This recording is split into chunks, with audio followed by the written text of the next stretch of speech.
Bonjour, bonsoir. Bien que nous soyons sur la chaîne de l'immigration et de l'entrepreneuriat, nous allons suivre l'actualité. Ces derniers jours, nous savons tous qu'il y a un sujet qui fait l'unanimité, le Covid-19. Avec tout ce qui se passe actuellement dans le monde, personne ne semble épargné. Selon les recommandations de l'OMS ou encore des gouvernements, on entend partout ces phrases. Ne sortez pas, restez chez vous, restez confinés à la maison, ne mettez pas votre nez dehors, restez en quarantaine ou encore la quatorzaine. Un mot que je viens de découvrir. Et dans certains pays, on est allé jusqu'à donner des amendes pour que vous ne sortiez pas. Ben, c'est bien beau tout ça de nous priver de nos activités extérieures.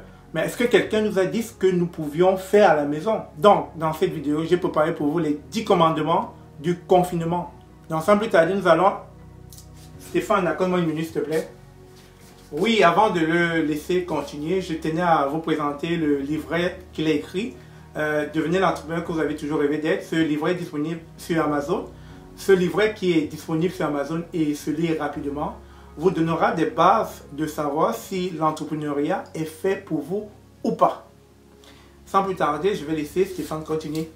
Donc, je disais que sans plus tarder, nous allons vous laisser suivre les 10 commandements.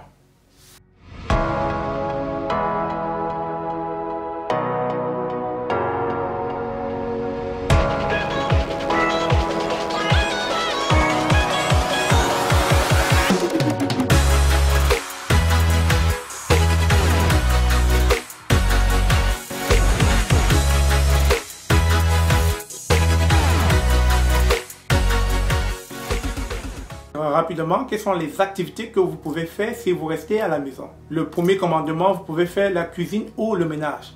Là, je sais qu'il y a pas mal de couples qui auront beaucoup de soucis pendant cette période-là, mais c'est là où vous allez savoir si elle en vaut la peine ou pas, ou si le monsieur peut vous accompagner à la tâche ou pas. Bon courage. En deux, vous avez les jeux de société. Vous pouvez jouer aux jeux de dames, aux échecs, au Scrabble, au Monopoly, aux cartes, au Ludo. En tout cas, vous avez une panoplie de jeux. Prenez le temps de vous distraire. En 3, vous pouvez regarder les chaînes télé dont les nouvelles ne sont pas aussi négatives que celles qu'on regarde tout le temps. Vous pouvez aussi aller regarder Netflix ou encore des chaînes de distraction, dessins animés, cinéma, etc. Prenez le temps de vous distraire. En 4, pour ceux qui sont parents, prenez le temps de vous reposer un peu et de jouer avec vos enfants. Ils en ont besoin. Vous ne vous imaginerez pas à quel point une certaine complicité va naître. En 5, vous pouvez jouer au jeu de papa et maman. Bref, vous pouvez faire des enfants. Donc vous avez assez de temps pour pouvoir penser à votre premier enfant ou à penser au petit ou à la petite sœur des enfants que vous avez déjà fait. Compte tenu de nos activités extérieures, très souvent, on n'a pas assez de temps pour soi, monsieur ou madame, tellement on est fatigué. Alors, c'est le moment idéal pour faire des enfants. Faites des enfants. En 6, vous pouvez faire une introspection et redéfinir vos priorités de vie.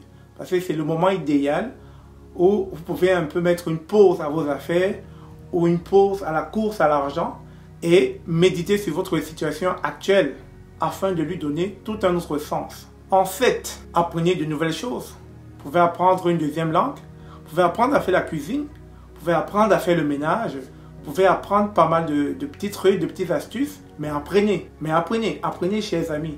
En 8, passez du temps à la lecture. Je vous le recommande très fort, c'est le meilleur moment pour vous de lire, de vous poser et de découvrir la richesse que certaines lectures peuvent vous apporter. À ce propos, je vous invite à vous procurer le livre que j'ai écrit, Devenez l'entrepreneur que vous avez toujours rêvé d'être. Ce livre actuellement est disponible sur Amazon.